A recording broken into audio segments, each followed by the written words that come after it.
नमस्कार, आप देख रहे हैं आर हिंदुस्तान न्यूज। आनंद सक्सेना के साथ राजस्थान के भीलवाड़ा से खबर। संगम विश्वविद्यालय भीलवाड़ा में आयोजित 2 दिवसीय अंतर्राष्ट्रीय संगोष्ठी का सफलतापूर्वक समापन हुआ। अंतर्राष्ट्रीय संगोष्ठी के द्वितीय सत्र का प्रारंभ अटल इंक्यूबेशन सेंटर वनस्थली विद्यापीठ निवाई के सीईओ प्रोफेसर अभिषेक पारिक के उद्बोधन के साथ हुआ। प्रोफेसर पारिक द्वारा ट्रांसलेशन रिसर्च, एमएसएमई, स्टार्टअप्स तथा इनोवेशन इन रिसर्च पर अपने विचार प्रकट किए। अंतर्राष्ट्रीय संगोष्ठी के समापन सत्र में मुख्य अतिथि जिंदल सा लिमिटेड भीलवाड़ा के senior general manager Anshuman Bandopadhyay थे। यूनिवर्सिटी ऑफ शारजहां के प्रोफेसर रमेश बंसल समापन सत्र में विशेष अतिथि के तौर पर थे। अंशुमन बंदोपाध्याय ने अपने उद्बोधन में बताया कि पहल करने वाला ही विश्व पर शासन करता है।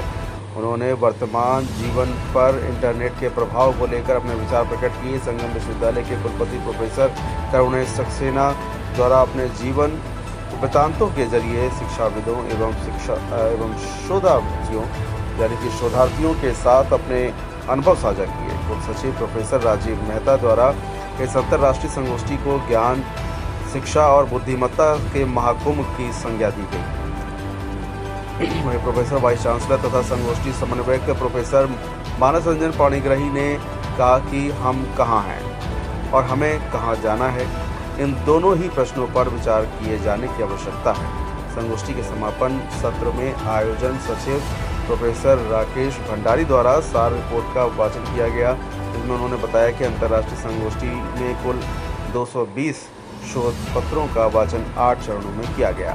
संगोष्ठी सहायक पाटना यमुना मशीन मुंबई, प्रीमियर एवालिविक्स Coimbatore, digi hub Udaipur, KD lab infra, Sangam ITBI और एयू बैंक राजस्थान प्रिंटर्स के प्रतिनिधियों को सम्मानित किया गया। आपको बता दें कि अंतर्राष्ट्रीय संगोष्ठी के अंत में शोधार्थियों को बेस्ट रिसर्च पेपर अवार्ड से सम्मानित किया गया।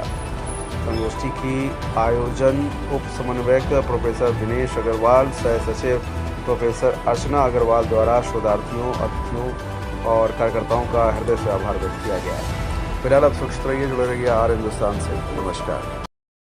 शुरू कर रहे थे इनॉग्रल सेशन में सर ने कहा कि हम हमारा कॉन्वोकेशन 25 तारीख को है, तो कोई भी जो है मतलब बैठ नहीं पाता है, टॉर्च पे है, भागता रहता है। और यही एक तरीका है जिससे हम आगे बढ़ रहे हैं। विश्वविद्यालय जो निरंतर आगे बढ़ रहा है और हर फील्ड के अंदर, और उस वही कारण है कि आज हमारी जो IIRF रैंकिंग है वो राजस्थान में 3रे नंबर पर है। और हम पूरा विश्वास जो है हमारी टीम को है कि ये जो रैंकिंग है और आने वाले सालों में और आगे बढ़ेगी। मैं जो हमारी रिसर्च टीम है उसको स्पेशली बधाई देना चाहता हूं, और जो ऑर्गेनाइजिंग कमेटी है, जितने भी मेंबर्स जो अलग अलग कमेटीज में रहे हैं, क्योंकि ये मान के चलिए कि कॉन्फ्रेंस कराना आसान काम नहीं है। ये महीनों पहले से प्लान होता है और उसके बाद जो है हम आगे बढ़ के उसके अंदर पूरा जो है कमिटेड होके जो उसके अंदर काम करते हैं। रिसर्च पेपर पब्लिश कलेक्ट करना, एब्स्ट्रैक्ट कलेक्ट करना, सोवेनियर बनाना, और उसके बाद इतनी सारी प्लानिंग, इतने सारे गेस्ट को मैनेज करना, सारा हॉस्पिटलिटी, तो ये बहुत बड़ा एक जो है इवेंट होता है जिसके अंदर बहुत बड़ी टीम जो है पिछले कई महीनों से इसके अंदर लगी हुई थी। तो मैं सारे जो हमारे जितने भी ऑर्गेनाइजिंग कमेटी के मेंबर्स हैं, मैं चाहूंगा आप सभी उनके लिए एक बार जोरदार तालियां बजाएं, क्योंकि whole approach right from the scratch is to engage in a green energy process. So they are already talking of hydrogen, they are talking of solar energy, they are talking of grey hydrogen, they are talking of green hydrogen. Then I put up a question that you are talking of all these things, we do not even have a pilot plant today.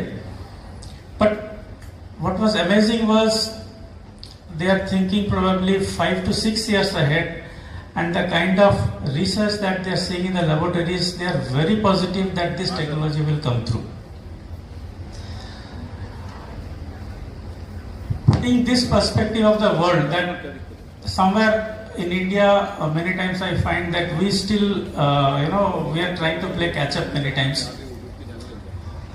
We are at core still good innovators. Our jugaad or more formal and innovations, they are top quality, no doubts about that. But especially all of you youngsters who are here, I would like you to become initiators rather than innovators. Because ultimately those who rule the world, they are basically initiators.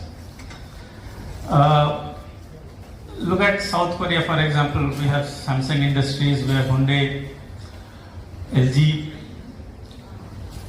In India, the market is highly unsaturated market, so practically everything sells. Make something excellent, that sells. Make something mediocre, that too sells. Make something duplicate which does not work, even that sells. But if you go to countries like that where it has got a sufficiently large population density, something similar to us, and that was the first such attempt that I made on interdisciplinary research. Why my logic was that even if you are not able to understand mathematics, same way if you are not able to understand any foreign language words, but if music appeals to you, then you become interested in that.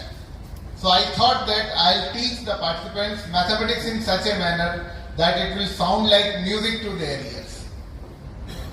Then later on, when I was involved with NEP 2020, framing many committees of the government, including the PhD regulations 2022, which are in force right now. Many of my friends from Sukhadia, they know about it. So, in those committees, this multidisciplinary aspect of research was highlighted. And I remember being invited to one conference in Punjab where they were talking about integrating physics with music and electronics with music. Now, how logical it was, because in music you use electronic instruments and concepts of physics are also used in our music. Then I tried to apply my mind and I tried to make a list of those subjects which can be applied to nearly all of the other disciplines. My list that I made today morning only, it starts with creativity. Manoj bhai, creativity, because that can be applied anywhere. You can apply creativity in chemistry, you can apply creativity in law, so everywhere. Creativity, innovation, because I feel both are interrelated. Creativity is what you breathe in, innovation is what you breathe out. Creativity is the input, innovation is the output. India world की third largest economy बनना चाहता है, ठीक है, we are close to that.